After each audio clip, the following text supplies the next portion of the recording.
Hello! I've already done the camera adjustment. I did it just before the camera came on. Yeah, hello. Welcome to Fieros Reborn. If this is the first video of mine you're watching, you don't know what I'm on about with the camera adjustment. Basically, in every video, I tend to kind of adjust the camera straight away after it comes on. Hello! Welcome back to here, me in the room of gloom at the moment. I feel this really black energy hanging in the air everywhere at the moment. It's not just in this room, it's everywhere. It's weird. I've never had a black energy before. It's like oh, it's just everywhere. It's over everything. It's like this black veil of darkness, and it's weird. It just lays over everything at the moment. It comes and goes, but it's more there than not, and it has been for the past 3 days or so. And it's weird. It's a weird black energy. So it's like, imagine the night sky and the darkest cloud that you could think of, and there's a thin layer of black cloud over everything. And I don't know if that's actually a physical phenomena, but I don't think it is. It appears to be just an energetic phenomena, something that I'm only perceiving with my third eye.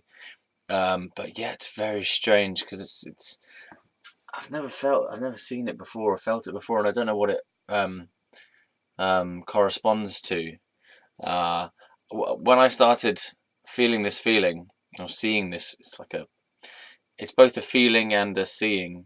When I started to perceive this, it almost looks like what it would be, how things would look as if there were soot over everything, like back in the old days, occasionally they would have soot falling from the local power station or something, or coal fires or like something like that. It feels like this black sooty feeling, and it's everywhere. It doesn't seem to matter whether it's inside or outside. It seems to just be everywhere at the moment. And it may well be that it's just something of my own, as in it's some energy in me that is part of my aura, so my aura is colouring everything. It could well be that. It could be something to do with grief, for example, or death, or some energy in my family that is creating this feeling, or it could be the pain body or something. I don't know exactly what it is, but it's not pleasant for sure. It makes everything appear darker than usual. Even in the same lighting, everything appears dark, and with this black, misty, black thing over it. The veil of death. It could be the veil of death. I don't know what that is. But so since I started feeling this sensation, I decided, right, the way to deal with this kind of thing is to start drawing it. So start drawing more in the black. So you draw that feeling out and it goes down if you acknowledge it. And then reading things that seem to correspond to that feeling as well. So I've got this, I bought this book on true hauntings, the Mammoth Book of True Hauntings. And that seems to touch into that feeling. And the reason I bought the book was because I was already experiencing that feeling and they seem to resonate together. So I feel like by reading something that has that same feeling to it, that the two parts will acknowledge each other. So the reading of the book tends to bring up these ghoulish images, dark images, right? But you read it consciously, so you read it without getting sucked into the drama of the whole thing, or without believing everything you read, and you just read it in the present, in presence, by feeling your body and absorbing the information consciously, and that does something energetically. When you read books consciously, as in, how do you read books consciously? Well, basically you don't read it identified as a person, so you don't read it in like a me kind of way. You don't read it with a sense of personal relevance. Basically, you read it as consciousness. You read it in the state of just pure awareness, and you still get stuff out of it for your person, for the person of you. You know, things are relevant, but you're not reading it in that narrow-minded way when you read a book, and you're like reading it through the mind, only through the mind. When you read in presence, you read. It's like you're reading with your whole body somehow.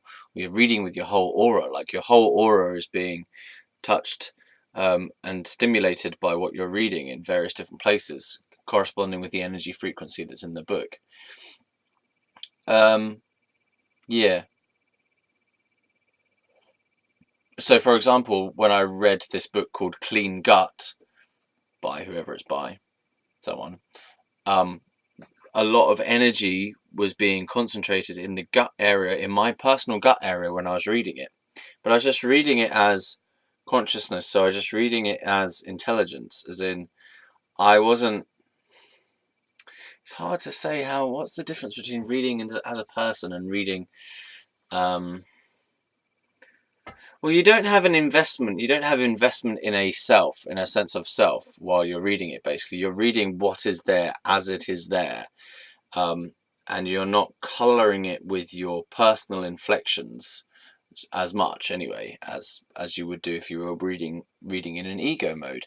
So when you read in an ego mode, even when you read a book of any kind, you're identified with yourself and identified with the characters, and then you identify with information whether you like it or dislike it, believe it, don't believe it, are for it, are against it, and you identify with any ideas that come up. So what I mean by identify is like your consciousness gets trapped inside that somehow. But if you read it from the background place and you're still seeing everything that's there, then something it's just different. It's hard to describe how this shift in reading has come about for me. Let's see if I can give an example. It's almost like you read in a more objective way somehow. Working for yourself. Let's read a little bit of this. An accountant. If you get the right one, it's generally a good bet for independent advice. Accountant's advice is not free, but if you look around you should be able to find one who will give you a free initial consultation to discuss your business plans, and you can take it from there. Accountants, as you might expect, are most comfortable dealing with the finance. However, they often lean towards being more cautious in their outlook and may not be able to advise you on all aspects of your business. So yeah, it's reading it in a slightly impersonal way, I suppose, is a way to put it. So you read it as you're just absorbing information, and there's less sense of need or desire or wanting when you're reading. It's like you're absorbing more, I suppose. I don't fucking know. Who cares? Who cares? Right. Hello. Fieros' story time. So where do we get to? Well, let's continue to use this document because this is annoying. But it's oh god. Yeah, alright, so maybe not. It's just too deep. It's too deep. I mean, I'm telling the story of my past, and I don't have to do this. I don't have to. It's a personal healing exercise, and probably maybe therapeutic for some of you out there to to listen to the story, to read this story with your eyes and your ears. Reading, yes. To read my story. It might be helpful because some stuff may be personally relevant to you. You know, as I describe my own experiences. Oh my god, I'm getting some, what do you call it, heartburn. Ugh. As you listen to my experiences, some of it may be relevant and resonant for you. That could be the case. But this part of the story is quite dark. Maybe that's why I've got that black feeling around me. But it's quite dark. A lot of it is dark because Well, basically, my parents decided that the way they were going to deal with me when I was supposedly ill with psychosis was to just be the most egoic, self-absorbed, critical, reactive, manipulative, um, guilt-tripping, hysterical, intimidating bastards, basically. I mean, like, this is the thing. They said that it was my illness, but they acted like absolute mad people as well. So it's very like one-sided, that narrative. So the narrative that the family likes to entertain was that I went insane and my family were doing everything they could to help me by being utter bastards, basically.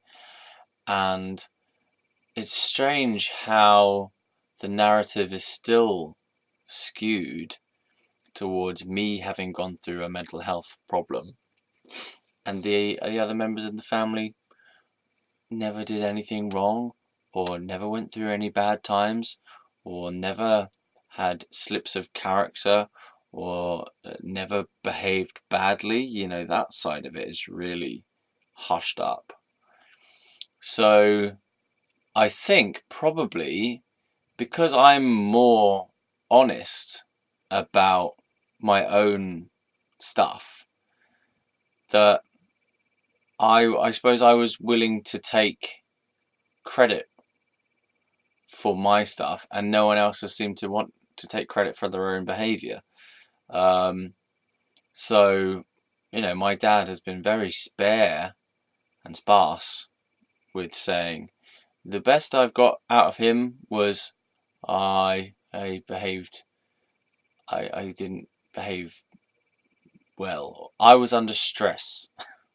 I was under stress is what he says.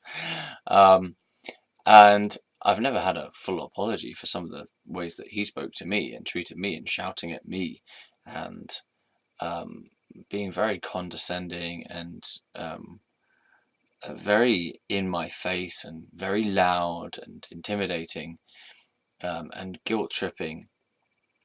I remember one thing that they were trying to guilt trip me about something. And my mum and dad were in my room. Basically, they kept trying to persuade me that I was ill, and I wasn't interested in that view of the situation. To be fair, and they kept like coming into my room all the time as well, as though it was their place. So they were being very invasive. They just seemed to think that being in my room was their area, and they would just come in my room whenever they had a problem with me, and they would come in my room and hound me, basically. And I remember I'd put some posters up on my wall for some stuff that I was trying to work on within myself. Like I was trying to find deeper understandings of myself, and some of them were I'm afraid of being seen as mad, which is it was a correct understanding. I'm afraid of true love and attention, which was true. I was attention shy. Another bit was I want to kill my parents, which was actually true as well, because I did have those feelings of anger against my parents, and they must have seen it somehow. My brother must have seen it and told them, and in a way it would have been fine if that had been kept in a self-contained bit. And I actually put those posters back up again recently and gave myself the experience of actually having it how I wanted it, because all I had wanted those things up there for was so that I could recognize these darker parts of myself in order to heal them and to let them go, or to work on it. For example, to work on being able to accept love and attention, to work on my own fears of people perceiving me as mad. You know, it was a personal journey or personal growth thing I was doing, which is like facing into different parts of myself that were buried previously. Yeah, it was the spiritual tasks that I was doing of finding the true feelings and honesties in there, and accepting that not all of them are positive. Yeah, but so obviously they didn't understand the context of it, or they didn't really care to understand the context of it either, because they're so fucking closed-minded that they wouldn't have bothered to read the exercise from the Book of Secrets by Deepak Chopra that I had taken, where this stuff had come from, where this soul searching or personal inventory style thing was coming from. They weren't of a mind to actually investigate, well, where are these ideas coming from? What is he trying to achieve here? They weren't interested in it, because every time they went about some investigative type of things, and basically it amounted to trying to convince me that I was wrong, trying to convince me that my belief system was wrong, trying to convince me that everything in these books was all mumbo jumbo or something, right? And so they never really wanted to understand what was going on. They just knew that something was wrong and Ross is the problem. And they never wanted to look at their own behavior either. They never took responsibility for how they were feeling. They always made me the focal point of everything that was wrong in their lives. Just dramatically unfair. And what else? So I had these posters on my wall, and they'd come in and they'd seen them, right? Or my brother had seen them and told my parents. And then they all came into my room and gave me a long grilling session, basically, about why they were there and I should take them down. And there was nothing I could do to actually persuade them that this was something I was doing, and there was nothing actually wrong with it. It's not actually harmful. I was using it as a way to recognize these things and deal with them, and to basically, it's none of their business kind of thing. But I didn't have a lock on my door at that time, so I couldn't have got rid of them, basically. And what I ended up having to do was I just stopped talking, stopped replying. I just sort of waited for them to go because it was going nowhere with them grilling me about these posters on my wall. And it's like, well, just if you would just let it go and leave me alone, then you would realise it's not that much of a problem anyway. So yeah, I just sat there and just kind of waited for them to leave. And they did eventually, because I thought, well, there's nothing else I can do right now. I'm in this situation where basically these people have blown something that's quite small into way out of proportion, and now they're giving me a hell of a lot of emotional grief and not blackmail, but emotional nastiness, and trying to change me and all this stuff. And grilling me and trying to persuade me that the way I'm living is wrong and everything. And it just amounts to utter boundary violations, basically. You know, like, fuck off, basically. Because I was no longer subscribing to the normal way of life and family system, whatever. They were so threatened by it that they just couldn't stand to let me have these new beliefs and thoughts and be looking up this spirituality stuff, basically. So they were just absolute dicks. Absolute dicks. They wouldn't let me do anything. They would make a fuss out of every weird thing I did. And just like, fuck off. If I was living by myself, it would have been fine. I probably wouldn't have gone deeper into psychosis, or I probably wouldn't have gone into more. I would have been fine, basically. I would have been fine if they'd left me alone, and if they hadn't taken such offence to me going through a spiritual journey, then I wouldn't have ended up in hospital. I wouldn't have had to be running for my life from these people. I wouldn't have been sectioned. I wouldn't have had the mental health professionals involved. If they'd just let me get on with it, then probably what would have happened, in my understanding of it, is I probably would have just normalized back out again. As in, I was going through this deep inner soul searching type of journey. I mean, like, what the hell? The only thing that's changed between then and now is that I'm no longer on any antipsychotic drugs.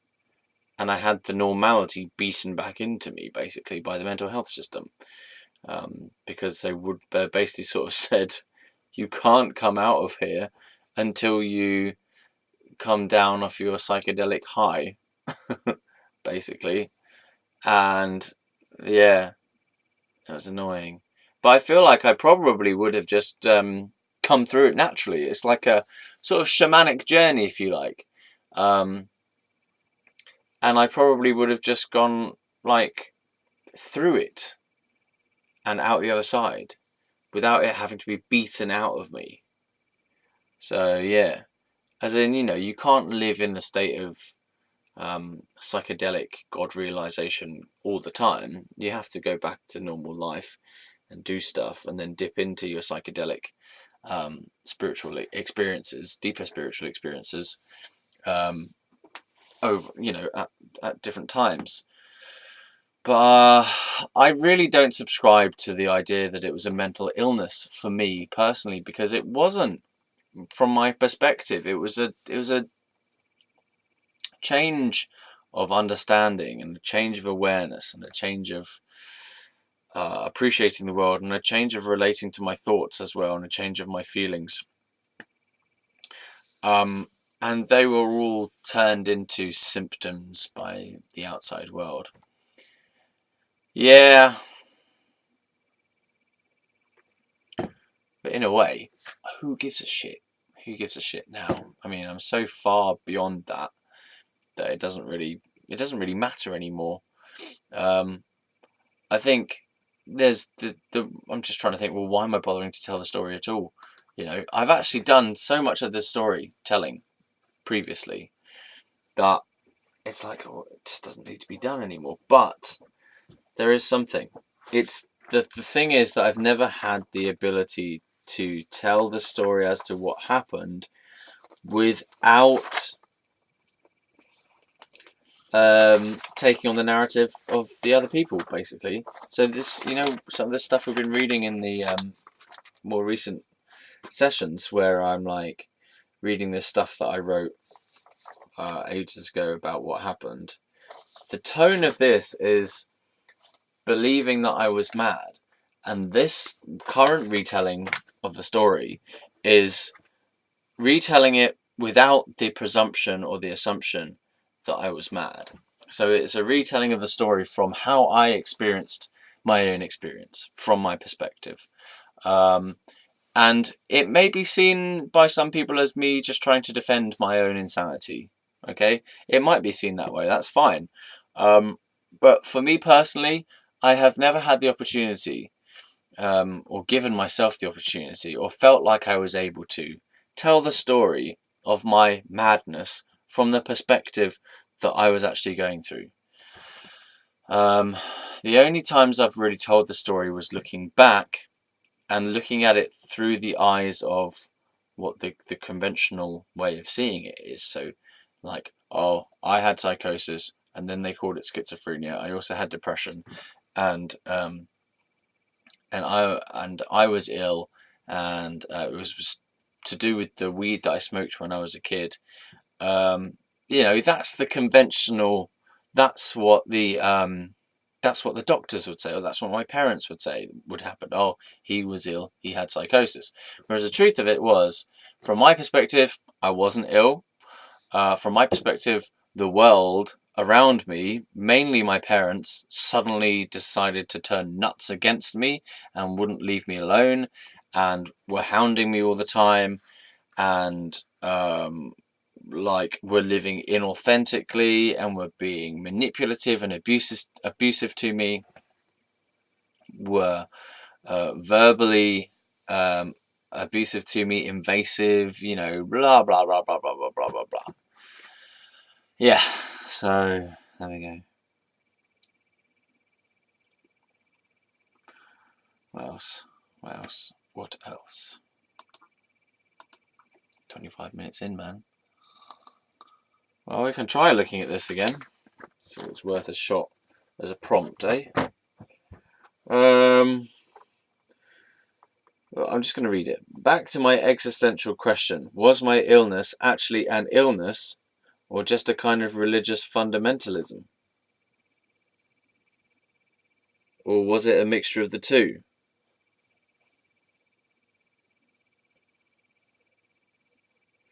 The line between sanity and insanity is becoming blurrier and blurrier as I write.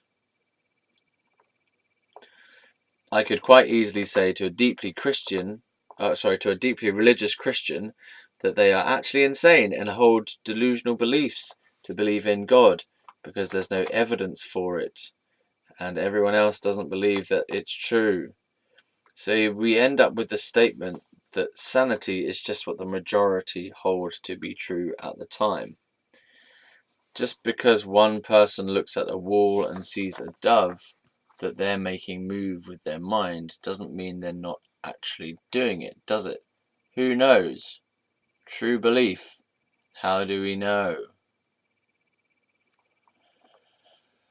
Well, in a way, that's making a good point.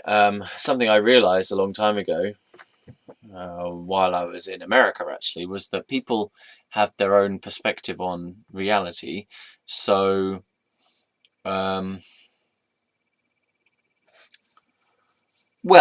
sanity is a collective norm, isn't it?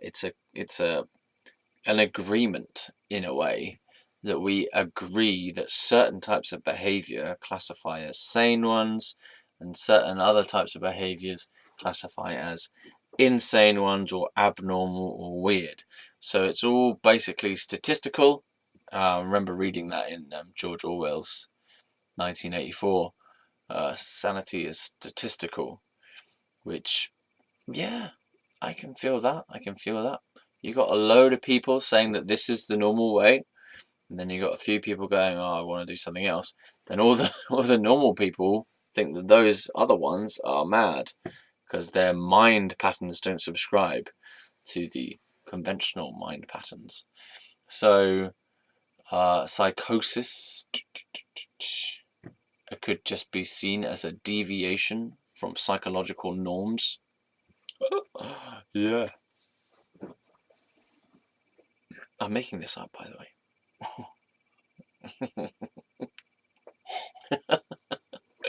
Yeah. Deviation from psychological norms.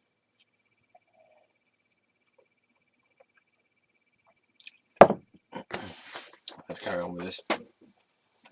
The Fear, a new title. At some points I had a terrible fear of what was going to happen next. I realised I was not in control of myself or my actions, and so I didn't know what was going to happen next. Yes. I want to kill my parents, comes up. What's the big deal about writing on the walls anyway? Exactly. It's a clear surface. You can write on it. That's what graffiti is. A friend of mine, when she was a teenager, had covered her room in writing and drawing because her parents allowed it and it was fine. It was just like a teenage thing to do. She covered her room like on the actual walls itself, both with photographs and then drawn on the wall and painted on the wall and written on the wall. And that's where I got the idea from, believe it or not. But my parents were particularly closed-minded parents. So to do something like that is just, they didn't understand it. I mean, I'm actually going to draw on the wall now because as a rebellion against these bastards, I'm going to write the word bastards on the wall. Because it's a fucking wall. It's paintable, drawable. Just written the word bastards on the wall. Hold on, let's see if you can see it. I've just done it under there. I don't want to get in trouble.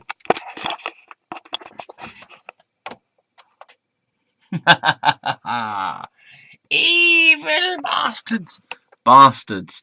Next to a bit of spider fluff or something. X. Bastards. Right? Oh, yeah. Like, it's a fucking wall. And if it's your wall, then who gives a fuck? You know? Like, you can paint on walls. You can put shelves on walls. You can cover walls up with units. But you can't draw on them, apparently, because the draw on them is insane. Fuck off. It's just as easy to write on the walls as I'm saying. Some of this stuff is quite good. What's the big deal about writing on the walls anyway? It's just as easy to write on the walls as it is to write on paper. Yeah. And you get the added benefit of being able to read it whenever you like, as the words are all around you. Yeah. Okay. Right. So, like, for example, some people I know from YouTube channels, they have like slogans written on pieces of paper that they've stuck on the walls, right? Some friends of mine who I know, they have like calligraphy written purposefully on the walls as part of the decoration because that's what they want. They want little slogans and stuff. There's writing on walls everywhere, and I'm not allowed to do it because it's not normal. Shut up. My whole idea with writing on the wall thing was that I would write big things on pieces of paper. So I didn't actually write on the wall this time. The first time I did write straight onto the wall, it was a symptom. It was a symptom of my carefree, no boundaries, disinhibited behaviour. That's a symptom, disinhibited behaviour, which is that you don't have an understanding, or even if you do have an understanding of rules and normal inhibitions of behaviour, you just don't have them anymore. You have less boundaries. You have no filter on your behaviour. You don't see, like, you don't have to keep your behaviour within acceptable norms anymore. You can talk about any subject you want with anyone at any time. You can dance in the middle of the supermarket. You can transgress all kinds of normal social boundaries if you want to, because you recognise that social boundaries are just a mental construct held by the masses. Oh, I'm breaking it down now. Even laws are just a mental, emotional, physical construct. Laws don't have an actual reality in the same way that books and cheese and pens do and glasses do they? Laws don't actually have a physical reality. They only have an intellectual, emotional reality that is then upheld by a force of people physically. So the police force, the prison system, okay, the court system. But laws themselves, they don't actually have a tangible existence in the same way as this does. So laws don't exist in that same way. Laws exist in a hypothetical realm, basically, and the hypothetical intellectual realm of the law is backed up by physical action. So, but the written aspect of the law doesn't. There's no reality to it, and we change it all the time. So it's just a set of ideas, basically. It's a set of rules and ideas that only have any reality as we invest in them, as we give credence to them, as we give legitimacy to them, or as we give authenticity to them, as we give validity to the laws, as we uphold the laws with a force of some kind to say that, well, you've broken this law, therefore this is a consequence that we bring upon you for breaking that law. But other than that, the laws don't exist as a reality. They don't exist in the same way as physical laws do. Human law doesn't exist as a reality. It exists as a mental, emotional construct. So, like,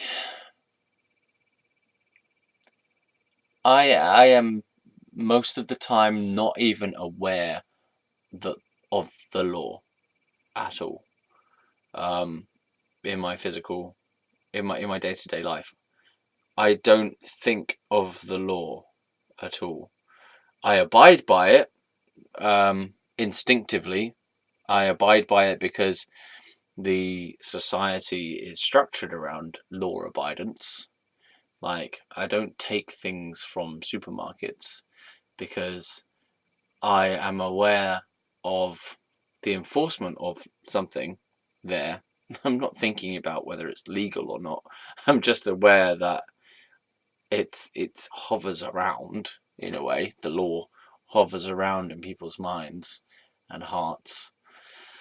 But I'm also aware that it doesn't really exist either.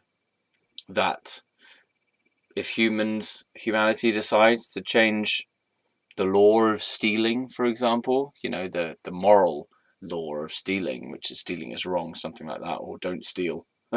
If humanity just decides to relax that law and just go, we don't feel compelled to, we don't have such a strong sense of ownership anymore over anything, and we don't have such a jealousy of other people, we don't have a jealousy of our own possessions, so we don't feel the need to hold on to things. If they move around, it's fine. Then it's if humanity kind of relaxed their feeling of law, that could happen at any time. We could all suddenly decide, or it could take a while, but we could all decide eventually that the bulk of laws are unnecessary, for example.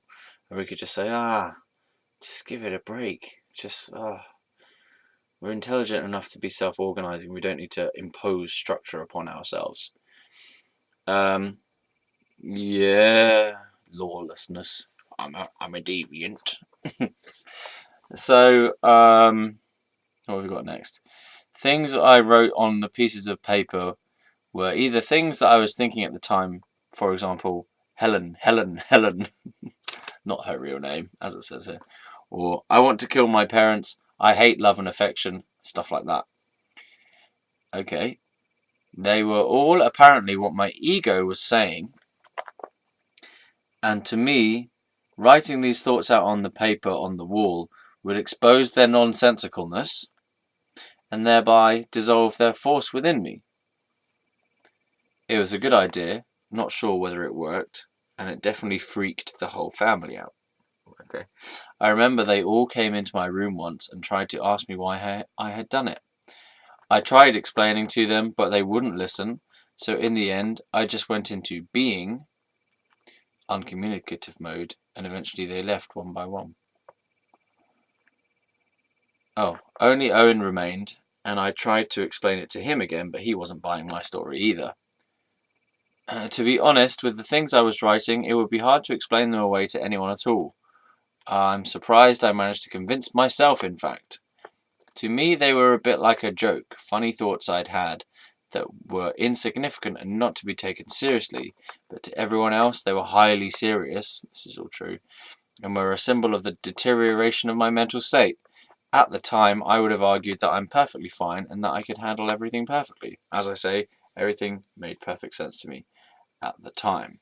Right, so this is the thing, this is how things get taken way out of proportion, that you no longer see statements and opinions and thoughts as just thoughts. You know, you can write these things on a wall and you take them to be real. You take them to have a reality, that take them to be incredibly symbolically relevant, you know.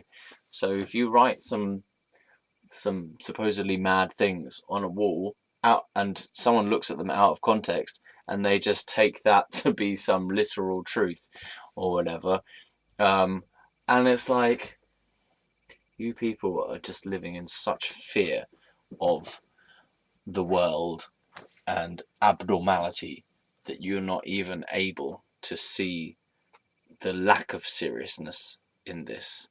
You're not able to just let go of thoughts and to just see thoughts as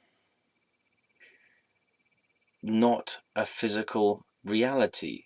Like, it's as though some thoughts have the ability to just really offend people. Oh, what a horrible thought. Yeah, but it's just a thought. It's not like it's actually happened, or it's not like it's actually a real event or a real situation. It's just a thought there, you know. People are nuts. Right. Now this next bit is good. So I might actually leave that for another time. Yeah, let's stop on that stuff because that was good. So yeah, there you go. There's the thought thing. Again, it could just sound like, oh, I'm just trying to justify my own madness. Well, fine, because it's the only time I've ever been able to justify my own fucking madness to anyone. Yeah. Oh God.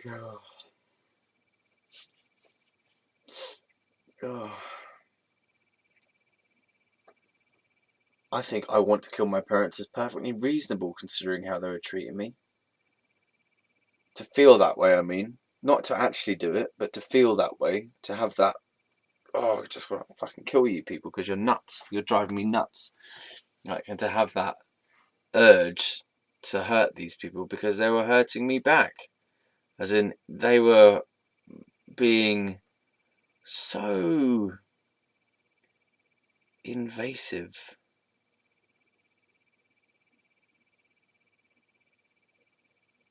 They just wouldn't let me be. They wouldn't let me be myself. They wouldn't let me have my new thoughts. They wouldn't let me have my feelings. It was just, God, they were dicks. It was just a massive chaos drama around everything I did. Yeah.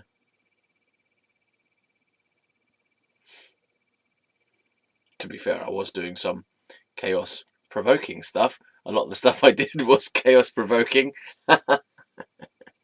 It all got a little bit out of hand, though. So yeah, I used to hide the keyboards and unplug the TVs as well. So that was chaos provoking on purpose. You know, but my point was at the time that these people are addicted to their fucking technology and they will not relate to each other. They will not have a conversation with each other. They will just be working. They had massive work addictions, my parents. My mum and dad, massive work addictions, activity addiction. No one was sitting around actually having a conversation. The only time people would have a conversation where they'd actually look at each other in the eye and listen to each other was when? Question mark.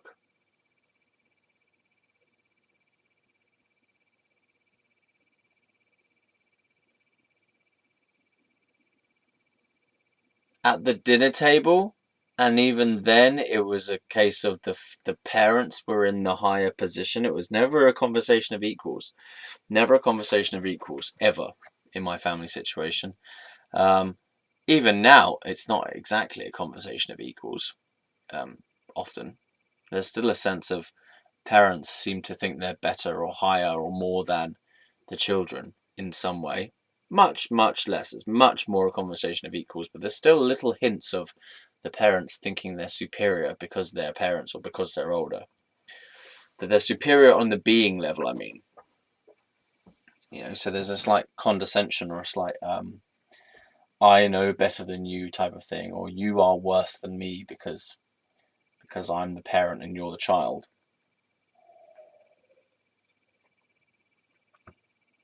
There is some of that still, much less. I forgot what I was talking about now. Well, I'm trying to justify my manners. Oh yeah, so I used to hide the keyboards, right? Unplug the keyboards and hide them about, so they'd have to relate to each other. And would you believe the chaos that ensued just from hiding some keyboards? I mean, that really showed the extent of their addiction to the computer and their unwillingness to be in the present moment, their unwillingness to face the blank slate of life that is here without technology. Obviously, it's ironic and silly that I'm using technology and using a keyboard while describing all this stuff. But yeah, I think I'd hide the mouses as well. So just cause them like loads of fucking chaos. And it was obviously my fault. It wasn't the fact that their lives were so addicted to activity that they couldn't bear to be without the keyboard for like 5 minutes, and as soon as their option to no longer use the computer and Ross has taken the keyboard, it's like their whole life turns into chaos and turmoil. I mean, that's ridiculous, isn't it? Or to unplug the TV so they can't watch TV, and then for their lives to be thrown into chaos because they can't watch TV. I mean, oh my God. Talk about addiction. So, in a way, from my personal point of view, it just proved to me how mad their lives were, how addicted to TV they were, how addicted to working they were. You know, because they weren't using the keyboard for anything. They weren't playing games on the computer, for example. They weren't they weren't using it to talk to friends and stuff like that. This was before adults were really on Facebook. Facebook was still a young person thing. So the computer was being used for mainly work activities. So parents would go to work in the day, come home, watch TV, and then do bits of work in the evening. And it's like, wow, you really don't want to relate to. You don't want to have a relationship. You don't want to be in your relationship. You're trying to escape that all with work. And you don't want to be in the family either because you want to tune out by watching TV. And the only way we could have a conversation with the TV as a focal point. So you could talk about things that were on the TV, right? But you can't talk about things that are inside you. You can't talk about the way that things are going between the two people. So you can't comment on the relationship that's going on. You can't have an actual present relationship where your focus of attention is what's going on in the present moment between you or what you're doing together. The only way that you could have a conversation was about things that don't mean anything really, that have got nothing to do with anything. TV programs that come and go, ideas and jokes about, I don't know, whatever ideas,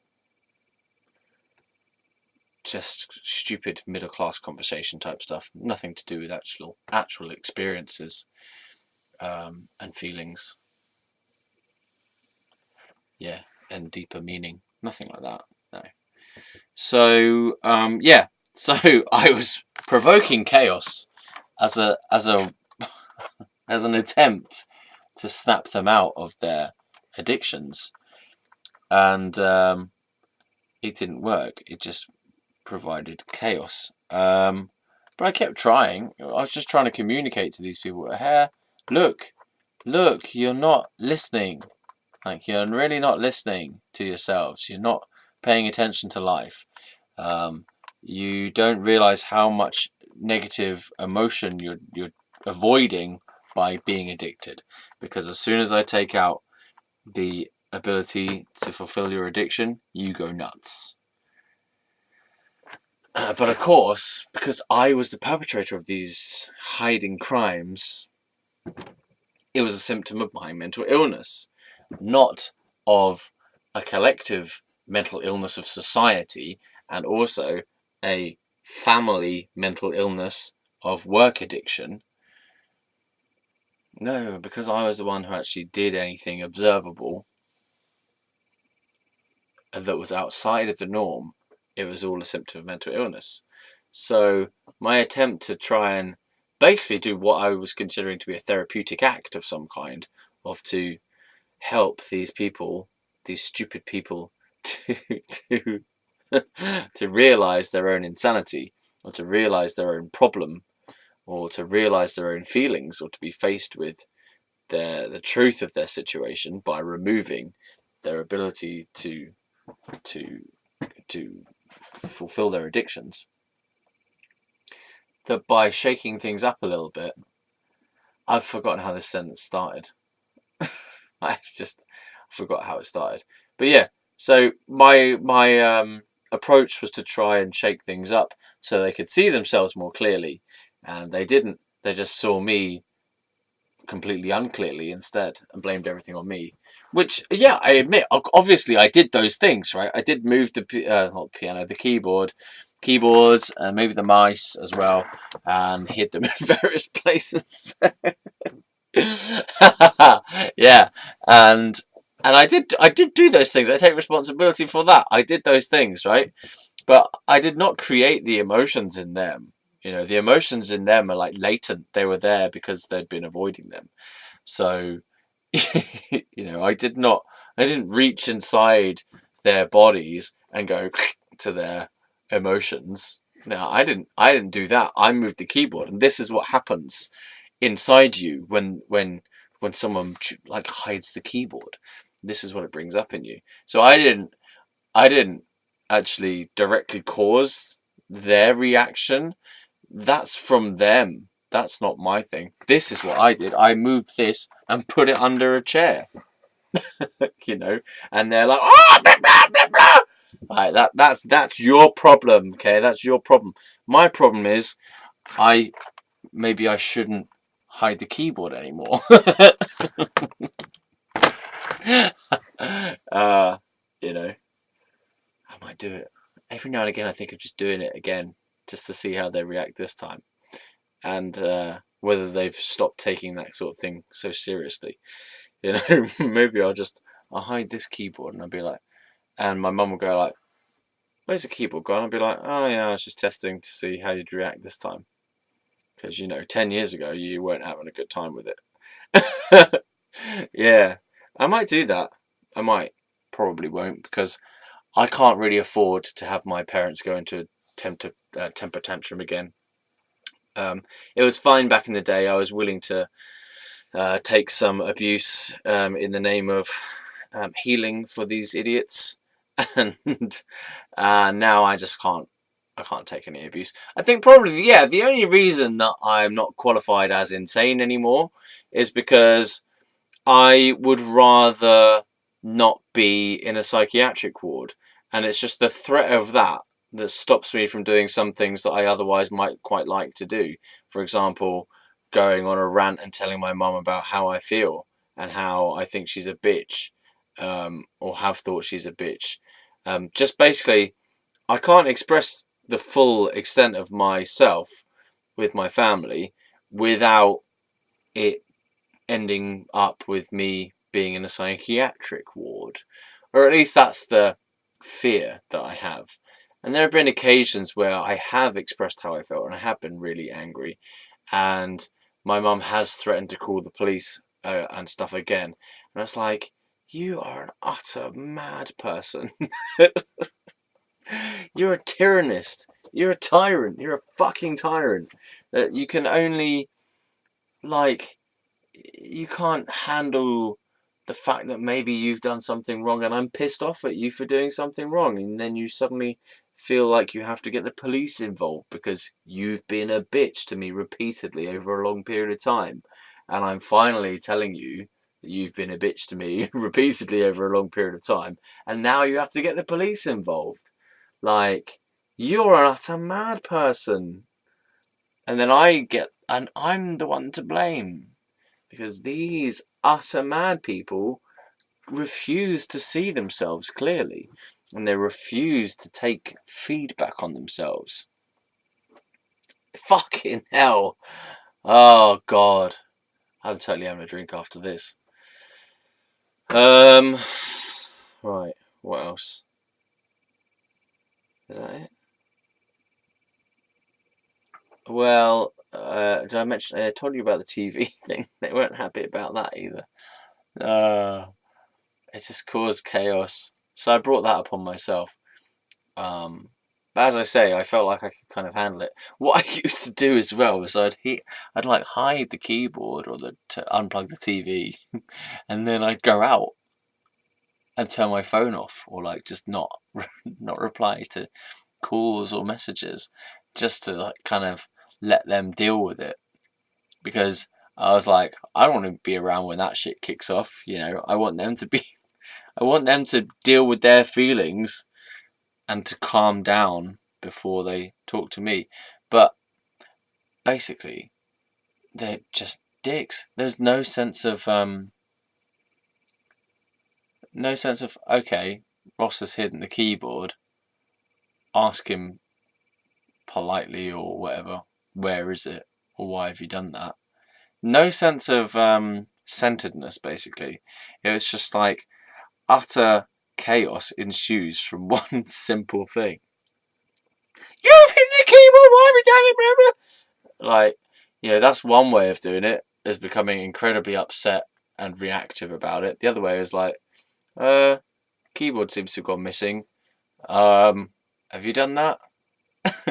Why have you done that? you crazy, silly, weird person.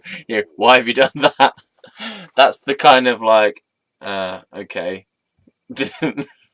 More centered, light-hearted, less insane way to respond to the world. But my parents did not have that level of ability to respond to the world in a mature, non-reactive, more investigative kind of way. Like, you burn my thing! Oh my God. Just fuck. Whoa, God. It's like that. Something changes that is unexpected, or potentially appears as though someone's hurting them or being malicious to them. Oh my God. Just.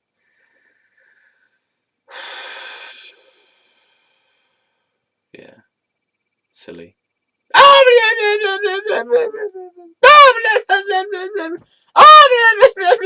And I'm the mad person, because that's an impression of someone else, by the way. That's not me. That's the impression of my mum, mainly. My dad was more like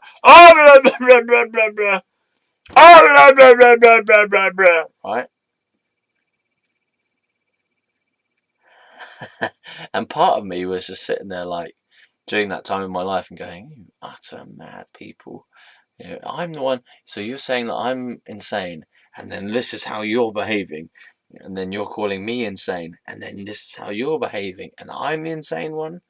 Okay, because I've hidden this keyboard, and now you're okay.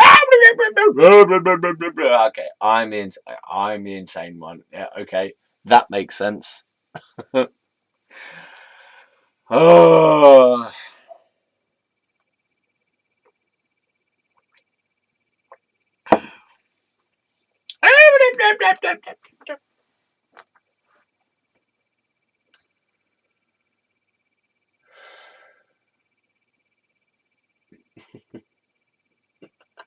Yeah, basically, I just started pushing their buttons on purpose, because I felt like it would help. It would help to get them to start facing the reality of themselves, and it didn't work.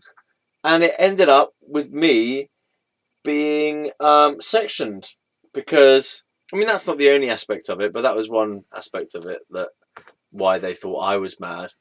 I was trying to help them or to shake things up so that things weren't so rigid in the family system and things weren't so fake and habitual. I'm totally going to go get a drink now.